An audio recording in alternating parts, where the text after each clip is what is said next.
Hello everyone, welcome back to study IQ channel.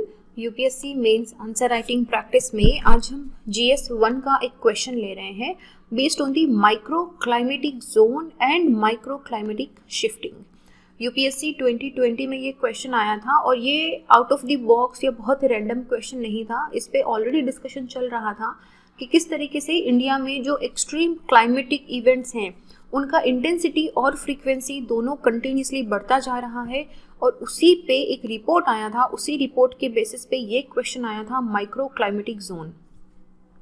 अभी भी ये इंपॉर्टेंट क्वेश्चन है। इस क्वेश्चन में हम समझेंगे माइक्रो क्लाइमेटिक जोन्स क्या होते हैं, किस तरीके से रिपोर्ट ने बताया है कि जो एक्सट्रीम क्लाइमेटिक इवेंट्स हैं उनका इंटेंसिटी एंड फ्रीक्वेंसी बढ़ता जा रहा है और किस तरीके से वो शिफ्ट हो रहे हैं, what is the shifting of it. मेरा नाम संतोष चौधरी है। अगर आप मुझसे जुड़ना चाहते हैं तो इंस्टाग्राम या टेलीग्राम पे little_simple_बुधा से सर्च करके आप मुझसे जुड़ सकते हैं। इसके साथ ही इस क्वेश्चन का PDF आपको मेरे टेलीग्राम से मिल जाएगा, आप यहाँ से इसे डाउनलोड कर सकते हैं। Now before we start the question, मेरे पास कुछ क्वेश्चंस आए थे, अगेन वेरी रिपीटेटिव क्वेश्चंस कि हम किस तरीके से आंसर को लिखना स्टार्ट करें। हमारी हिंदी अच्छी नहीं है, इंग्लिश में किस तरीके से लिखना स्टार्ट करें। द ओनली थिंग इज़ कि आप ना धीरे धीरे लिखना स्टार्ट करो। जैसे कि एडिटोरियल्स आते हैं, एडिटोरियल्स को पढ़ो, एडिटोरियल्स का एक समरी बनाओ अपनी लैंग्वेज में। कोई बात नहीं, अगर इसकी जगह आर लगता है तो अगली बार नहीं लगेगा। प्रैक्टिस के साथ धीरे धीरे चीज़ें संभल जाएंगी। इसके साथ ही जैसे हम हर दिन एक क्वेश्चन करते हैं तो हर दिन एटलीस्ट उस क्वेश्चन को लिख लो। किसी को मत भेजो, खुद ही पढ़ लो जाए तो, जैसे भी आपको सही लगे, but do right the question and answer. जब तक आप आंसर लिखोगे नहीं ना, तो ये जो आपका डर है, जो आपकी हेजिटेशन है कि मैं कैसे स्टार्ट करूँ, किस तरीके से करना है, वो कभी कंप्लीट नहीं होगा। तो थोड़ा थोड़ा लिखना स्टार्ट करो। कोई बात नहीं, आप किसी को दिखा नहीं रहे हो, खुद का एक क्रिटिसिज्म खुद को करना है तो किसी को पता भी नहीं चलेगा। एंड जस्ट स्टार्ट राइटिंग, धीरे धीरे इम्प्रूव हो जाएगा। क्वेश्चन देखते हैं। क्वेश्चन है, discuss the impact of micro climatic zones in India, suggest measures required to mitigate its impact. Question में सीधा पूछा है कि माइक्रो क्लाइमेटिक जोन शिफ्टिंग क्या है, इसको डिस्कस करो, इसके इम्पैक्ट को डिस्कस करो। और पर्टिकुलरली सिर्फ इंडिया के रिस्पेक्ट में पूछा है तो हमको इंडिया में जो फ्लड के, ड्रॉट के, साइक्लोनिक इवेंट्स हो रहे हैं इनको डिस्कस करना है, इनके इम्पैक्ट को, कि किस तरीके से पहले फ्लडिंग का इतना फ्रीक्वेंसी नहीं था, साइक्लोन्स इतने इंटेंस नहीं होते थे, अभी बहुत ही इंटेंसिफाइड साइक्लोन्स आते हैं। इनके इम्पैक्ट को डिस्कस करेंगे। साथ ही में second part of the question क्या है हमारा, कि मेजर्स डिस्कस करने हैं हमको, कि इसको जो माइक्रो क्लाइमेटिक का इम्पैक्ट है इसको कैसे मिटिगेट करना है। नाउ अभी हमने एक you must have watched this video जिसमें हमने डिस्कस करा था कि किस तरीके से जो क्लाइमेटिक इम्पैक्ट हम मिटिगेट करते हैं। फॉर एग्जांपल जो नेचुरल क्लैमिटीज या डिजास्टर होता है, you can not stop the disaster. आप क्या कर सकते हो कि उसका जो इम्पैक्ट है उसको मिनिमाइज कर सकते हो। उसको मिनिमाइज करने के ही मेजर्स हमको देने हैं कि किस तरीके से माइक्रो क्लाइमेटिक जोन शिफ्टिंग के जो इम्पैक्ट हो रहे हैं उसको मिनिमाइज कैसे करें हम। पहले ये देखो कि माइक्रो क्लाइमेटिक जोन्स या माइक्रो क्लाइमेटिक एरिया होता क्या है। नाम से पता चल रहा होगा, माइक्रो क्लाइमेटिक जोन्स। माइक्रो मतलब बहुत छोटा, क्लाइमेटिक जोन। क्लाइमेट और वेदर में डिफरेंस क्या होता है, वेदर होता है शॉर्ट ड्यूरेशन के लिए, with in a click change हो जाता है। एक सेकेंड में सुबह वेदर कुछ और था, शाम को धूप आ गई, बारिश हो गई। क्लाइमेट जो है वो कम से कम 30 सालों का एक एवरेज होता है कि इस तरीके से क्लाइमेट चेंज हो रहा है। तो जब मैं बोलूँ माइक्रो क्लाइमेट, इसका मतलब है कि एक छोटे पर्टिकुलर लोकल एरिया के अंदर एक स्पेसिफिक टाइप का क्लाइमेट है। फॉर एग्जाम्पल, आप कोस्टल एरिया के पास जाते हो तो ओके, कोस्टल एरिया एक सही एग्जाम्पल नहीं रहेगा। Let's take an example of oasis. ठीक है, ओएसिस का एग्जाम्पल लेते हैं। आप डेजर्ट के अंदर हो, आपको सडनली एक ओएसिस मिलता है। इस ओएसिस के अंदर जो क्लाइमेट है वो आपको टेम्परेचर कम मिलेगा, यहाँ पे पानी मिलेगा, वेजिटेशन मिलेगा। तो क्या है, ये अपने सराउंडिंग एरिया से बहुत डिफरेंट है। तो similarly micro climatic zone area और एरियाज क्या होते हैं जहाँ पे सराउंडिंग एरिया से जो वेदर है वो डिफरेंट होता है। नाउ ये शिफ्ट हो रहे हैं। अभी मैं एग्जांपल ले रही हूँ स्पेसिफिकली साइक्लोन का। नाउ साइक्लोन जो है इसके इंटेंसिटी एंड फ्रीक्वेंसी बढ़ती जा रही है इंडिया के अंदर। साइक्लोन को हम माइक्रो क्लाइमेटिक जोन के अंदर क्यों कंसिडर करते हैं, या फिर फ्लड या ड्रोट को क्योंकि ये एक लोकल एरिया को इम्पैक्ट करता है, और जिस लोकल एरिया को ये इम्पैक्ट कर रहा है वहाँ पे बहुत डिफरेंट टाइप का क्लाइमेटिक हो जाएगा, वहाँ पे बहुत तेज बारिश होगी, बहुत तेज हवा चलेगी। तो ये सब क्या है, इसके सराउंडिंग एरिया से डिफरेंट इम्पैक्ट है, इसलिए हम बोलते हैं कि साइक्लोन या जो माइक्रो क्लाइमेटिक जोन है ये शिफ्ट हो रहे हैं। तो अभी आई थिंक आपको क्लियर हो गया माइक्रो क्लाइमेटिक जोन किसे बोलते हैं। Cool. So council on energy and environment and water ने एक पेपर पब्लिश करा था, preparing India for climatic event. ठीक है, तो इसमें इन्होंने क्या करा, पहली बार एक्सट्रीम वेदर इवेंट हॉटस्पॉट्स को इंडिया में मैप करा था। मैप करने का मतलब क्या हुआ कि उनकी जियोफिजिकल लोकेशन बताई गई कि वो इस जगह पे लोकेटेड है। जैसे साइक्लोन्स हैं कोस्टल एरिया में, स्पेशली बे ऑफ बंगाल से ज़्यादा आते हैं, तो उनको मैप करा गया। फ्लड से हिमालयन रिवर या पेनिनसुलर रिवर में कौन सी रिवर है जो सबसे ज़्यादा फ्लड प्रोन है, उनको मार्क करा गया। तो ये मैपिंग करी गई, और इस मैपिंग के अंदर इनको क्या मिला कि काफ़ी सारे एरियाज जो हैं माइक्रो क्लाइमेटिक की, ये एरियाज जहाँ पे इस तरह का इवेंट होता था वो शिफ्ट हो रहे हैं। तो ये जो शिफ्ट है ये डिसरप्शन लेके आती है। देखो कोई भी, जैसे कि फॉर एग्जांपल उड़ीसा के अंदर जिस तरीके से फ्रीक्वेंटली साइक्लोन्स आते हैं हर साल, तो उड़ीसा में उस तरह की स्ट्रैटेजीज बनी हुई हैं कि वो किस तरीके से उसको मिटिगेट करेंगे, अडॉप्ट करेंगे, खुद को रिहेबिलिएट करेंगे। अगर वही साइक्लोनिक इवेंट्स आपके महाराष्ट्र में आने लग जाएं, गोवा में आने लग जाएं, तो वो प्रिपेयर्ड नहीं रहेंगे। तो इस तरीके से डिस्ट्रप्शन हो जाता है अक्रॉस द स्टेट। और अगर जैसे आपको पता है कि जो हमारा ग्लोबल मीन टेम्परेचर है वो बढ़ रहा है, यानी 2 डिग्री सेल्सियस अगर राइज होता है मीन टेम्परेचर में, तो हमारी एग्रीकल्चर प्रोडक्टिविटी 15 से 20% तक घट जाएगी। टेम्परेचर का बहुत बहुत ह्यूज इम्पैक्ट होता है एग्रीकल्चर प्रोडक्टिविटी पे। इनको सस्टेनेबल टेम्परेचर चाहिए होता है। और कुछ रीजंस जो आइडेंटिफाई करे गए हैं माइक्रो क्लाइमेटिक जोन के पीछे, कि लैंड यूज पैटर्न चेंज हो गया है। लैंड यूज पैटर्न को ब्रेक करो। लैंड यूज पैटर्न, जमीन को यूज करने का तरीका जो है वो चेंज हो गया। पहले फॉरेस्ट था, पहले ओपन एरिया था, अभी वहाँ पे इंडस्ट्रीज लग गई हैं, अर्बनाइजेशन हो गया है। Disappearing wetland and natural ecosystem, wetland पे हमने एग्रीकल्चर बना दिया है या फिर हमने उस पर किसी और तरह का कोई डेवलपमेंट कर दिया है। सिमिलरली नेचुरल इकोसिस्टम जो है वो इंक्रोचमेंट की वजह से, इंक्रोचमेंट का मतलब क्या हुआ कि अर्बन एरिया या जो ह्यूमन हैबिटेशन है वो इस नेचुरल इकोसिस्टम में एंटर हो रहा है, इंक्रोच कर रहा है। तो ये वेटलैंड या नेचुरल इकोसिस्टम को पूरा डिस्टर्ब कर रहा है। और एक इसका सबसे बेस्ट एग्जांपल होता है urban heat islands. Urban heat islands क्या होते हैं, जैसे कि मैं आपको दिल्ली का एग्जांपल देती हूँ। दिल्ली या एनसीआर और उसके आसपास के जो विलेज एरियाज हैं जो आपको बहुत दूर जाने पे मिलेंगे, या फिर कोई भी सिटी ले लीजिए, जो सिटी या टाउन है, टाउन के आसपास की जो विलेज एरियाज हैं, इन विलेज एरिया में टेम्परेचर कंपैरेटिवली कम रहता है।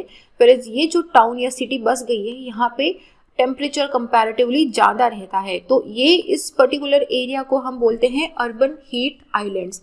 अर्बन हीट आइलैंड्स इसलिए बनते हैं क्योंकि उस एरिया में, टाउन या सिटी के अंदर ट्रैफिक बहुत ज़्यादा हो गया है, फॉरेस्ट को काट के घर बना लिए गए हैं, इंडस्ट्रीज बना ली गई हैं। तो वहाँ पे ये जो चीज़ें मेंटेन करने के लिए, टेम्परेचर को मेंटेन करने के लिए एसेंशियल होती है वो नहीं होती है। इसीलिए आसपास के गांवों के एरिया से इसका टेम्परेचर बहुत अप हो जाता है, इसीलिए इसे बोलते हैं अर्बन हीट आइलैंड। गांवों के बीच में एक ऐसा छोटा सा आइलैंडिक एरिया जिसकी हीट बहुत ज़्यादा है, टेम्परेचर बहुत ज़्यादा है। नाउ अर्बन हीट आइलैंड्स जो है ये जनरली सिटी या रीजन में एक्सपीरियंस करे जाते हैं हाई टेम्परेचर पे। तो ये क्या करते हैं, ये this is one of the major cause of the micro climatic zone shifting, क्योंकि अर्बन एरियाज भी हमारे एक्सपेंड हो रहे हैं। तो ये छोटा सा मैंने डायग्राम रखा है यहाँ पे, यू कैन अंडरस्टैंड कि मैक्रो क्लाइमेट, मेसो क्लाइमेट और माइक्रो क्लाइमेट क्या होता है। मेसो का मतलब हुआ पूरे कंट्री का रीजन, पूरी एक बहुत बड़े मैक्रो लेवल पे देख रहे हैं हम। मेसो का लेवल हुआ कि स्टेट लेवल पे या डिस्ट्रिक्ट लेवल पे अगर देखते हो तो, और माइक्रो का मतलब हुआ एकदम छोटा स्पेसिफिक एरिया देख रहे हो आप, तो उसे बोलते हैं micro area. Micro climatic zone shifting के इम्पैक्ट क्या हैं, first part of the question answer करते हैं। सबसे पहला है एक्सट्रीम इवेंट्स जो होते हैं, जैसे कि हमारा फ्लड हो गया, ड्रॉट हो गया, हमारे साइक्लोन्स हो गए हैं, हमारे क्लाउड बर्स्ट हो गया है। इन सब का फ्रीक्वेंसी, इंटेंसिटी और अनप्रिडिक्टेबिलिटी बढ़ता जा रहा है। पहले साल में प्रोबेबली एक बार या 2 साल में, जैसे अल नीनो है, अल नीनो पहले फ्रीक्वेंटली एक साइकिल के साथ आता था, अल नीनो आएगा, ला नीना आएगा, बट अभी आप देखोगे हर साल ऑलमोस्ट हर सेकेंड ईयर में अल नीनो रहता है। तो ये क्या, फ्रीक्वेंसी बढ़ गई है। इंटेंसिटी का मतलब क्या हुआ, पहले इतने इम्पैक्टफुल पावरफुल नहीं होते थे, लेकिन अब जब साइक्लोन्स आ रहे हैं तो वो बहुत ज़्यादा नुकसान पहुंचा के जा रहे हैं। उनकी स्पीड बहुत ज़्यादा होती है, उनमें जो विंड स्पीड है वो बहुत ज़्यादा होती है, बहुत डेविस्टेशन लेके आते हैं, बहुत दूर तक जाते हैं और अनप्रिडिक्टेबल हो गए कि मतलब सडनली इट हैपन्स। सीजन नहीं है इसका, रीज़न नहीं होना चाहिए, बट फिर भी इट हैपन्स। तो जैसे फ्लड है, पिछले 50 सालों में फ्लड का जो फ्रीक्वेंसी है वो 8 टाइम बढ़ गया है। ओके, और जो इंडियन डिस्ट्रिक्ट्स हैं उनमें से लगभग 40% तक का जो एरिया है इंडिया में वो एक्सट्रीम इवेंट्स को फेस कर रहा है। बहुत छोटा सा यहाँ पे एग्जांपल दिया है कि 1970 से 2005 35 सालों में 250 एक्सट्रीम क्लाइमेटिक इवेंट हुए थे, लेकिन अभी पिछले 15 सालों में ही 310 ऐसे वेदर इवेंट लिए गए हैं। अब देखो कि टाइम आधा हो गया है, इवेंट्स इंक्रीज हो गए हैं, मतलब ये क्या है कि इंटेंसिटी फ्रीक्वेंसी बढ़ा रहा है, फ्रीक्वेंसी, राइट। नाउ ये जो अनयूजुअल स्पाइक दिखाई दे रहा है हमको एक्सट्रीम इवेंट में 2005 से, ये it is having an impact of changing micro climatic zone, और उसकी वजह से प्रॉपर्टी, लाइवलीहुड एंड लाइव्स का लॉस होता है। ह्यूमन हो चाहे इकोनॉमी हो, दोनों को लॉस होता है अगर माइक्रो क्लाइमेटिक इवेंट बहुत ज़्यादा होते हैं। तो महाराष्ट्र इसका सबसे बड़ा एग्जांपल है। सबसे बुरा इम्पैक्ट महाराष्ट्र पे पड़ा है, जहाँ पे 80% तक का जो महाराष्ट्र है it is prone to drought, it is अकाल जैसे हम बोलते हैं। 80% तक का महाराष्ट्र अकाल से ग्रसित है। मुंबई ने एक्सट्रीम फ्लड देखे हैं पिछले 5 डिकेड में, 3 गुना हो गए हैं वो। अभी बहुत फ्रीक्वेंटली जैसे चेन्नई जैसे एरिया में ऐसे फ्लडिंग होने लग गई है। तो ये आपको जो बहुत सारी डिस्ट्रिक्ट ऑफ महाराष्ट्र है, they have shifted to a dry summer climate. हमारी विंटर जो है वो समर में होती है, हमारी जो रेनफॉल है वो समर में होती है, लेकिन महाराष्ट्र जो है ये ड्राई समर क्लाइमेट की तरफ शिफ्ट हो रहा है। That is a complete shifting of the, हमारा वेट समर होता है, राइट। आपने अगर नहीं पढ़ा तो हम पढ़ेंगे इसको कभी, कि कोपेन्स के क्लाइमेटिक क्लासिफिकेशन के अंदर इंडिया मॉनसूनल क्लाइमेट में आता है, और उसमें हमारी वेट समर होते हैं, मतलब समर में हमारी बारिश होती है, मानसून आता है, लेकिन महाराष्ट्र उस वेट समर से ड्राई समर की तरफ शिफ्ट हो रहा है। And it is the biggest example कि माइक्रो क्लाइमेट कैसे शिफ्ट हो रहा है। तो इसको मिटिगेट कैसे करा जाए, व्हाट आर दी मेजर्स, क्या हम ऐसे स्टेप ले सकते हैं कि माइक्रो क्लाइमेटिक को शिफ्ट होने से, जो शिफ्ट हो रहा है उसको तो आप अगर रोक सको तो दैट इज द बेस्ट, अगर नहीं तो उसको मिटिगेट कैसे करना है। सबसे पहली बात है, हमको क्लाइमेट रिस्क एटलस डेवलप करना पड़ेगा। ये जितनी भी क्रिटिकल वनरेबिलिटीज हैं, जैसे कि कोस्टल एरिया हो गया, लैंडस्लाइड का एरिया हो गया है, अर्बन हीट स्ट्रेस का एरिया हो गया है, फ्लडिंग का एरिया हो गया, साइक्लोन प्रोन एरिया हो गया, इन सारे एरिया को मैप करेगा। नाउ हजार्ड जोनेशन मैपिंग हमने देखा है कि किस तरीके से जो हजार्डस एरियाज होते हैं, जहाँ पे इस तरह के इवेंट आने के ज़्यादा चांसेस रहते हैं, उनको अगर मैप कर दिया जाए तो वहाँ पे जो गवर्नमेंट और लोकल पीपल हैं वो सब मिलके उसको मिटिगेट करने में एफर्ट कर सकते हैं। क्योंकि देखो, जब तक आपको पता ही नहीं है कि आपके एरिया में इस तरह का कुछ क्लाइमेटिक रिस्क हो रहा है तो आप उसको मिटिगेट कैसे करोगे। सो दिस इज फर्स्ट हम पता करेंगे, उसके बाद हम उसमें मिटिगेशन की स्ट्रैटेजीज लगाएंगे। हमको एक इंटीग्रेटेड इमरजेंसी सर्विलियंस सिस्टम चाहिए जो सिस्टमेटिक और सस्टेन्ड रिस्पॉन्स करे इमरजेंसीज को, जो अनब्रेकेबल हो। कोई भी इवेंट आए एक इंटीग्रेटेड है, सारी फोर्सेस के साथ, लोकल, स्टेट या सेंट्रल गवर्नमेंट के साथ इमरजेंसी सर्विलेंस सिस्टम चाहिए। हमको एनवायरमेंट फ्रेंडली सिटीज़, जिसको हम बोलते हैं ग्रीन इकोनॉमी, डेवलप करना है। हमको ग्रीन बिल्डिंग डेवलप करनी है हमको, ताकि हम ये जो क्लाइमेट चेंज हो रहा है, एंड अभी मैंने शायद रिसेंटली पढ़ा था कि 2021 is the last year probably जहाँ से आप क्लाइमेट चेंज जो हो रहा है इसको रोकने के अगर अभी स्टेप लेने हैं, अगर अभी से जागना है तो जाग जाओ, नहीं तो फिर बहुत देर हो जाएगी। तो अभी this is the high time कि हम हमारी सस्टेनेबल और एनवायरमेंट फ्रेंडली सिटीज़ को डेवलप करना स्टार्ट करें। इसके साथ ही हमको ऐसे लॉज लेके आने पड़ेंगे जो एनवायरमेंट फ्रेंडली सिटी और स्मार्ट ग्रोथ को पुश करें, उनको प्रमोट करें।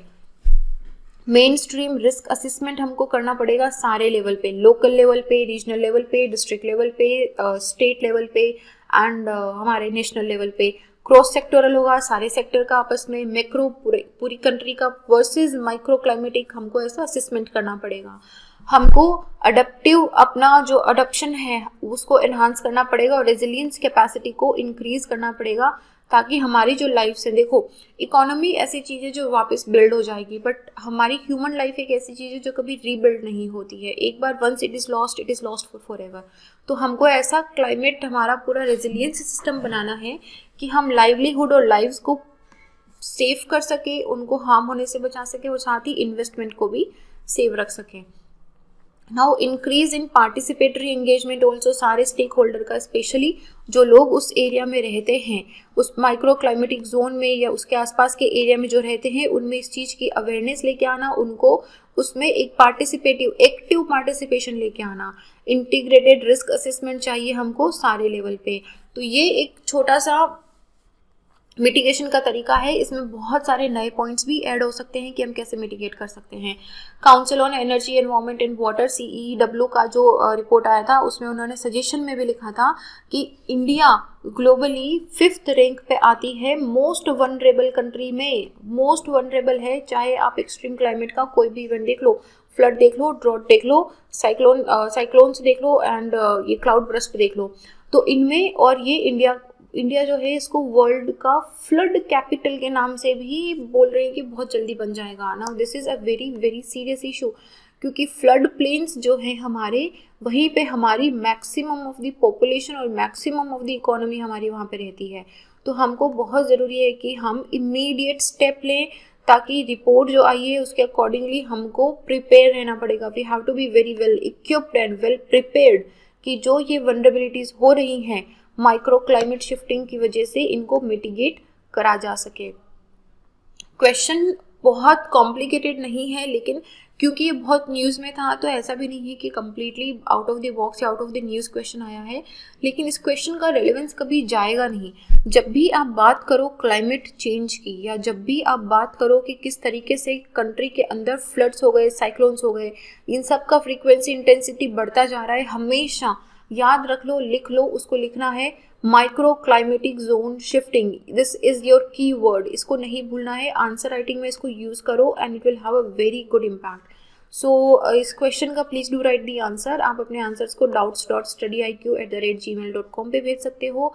आप मुझसे जुड़ना चाहें तो आप मुझसे इंस्टा या टेलीग्राम पे जुड़ सकते हैं, और इस क्वेश्चन का PDF आपको टेलीग्राम से मिल जाएगा। And this is it in this question. I will see you guys in the next. Till then be happy. Jai Hind.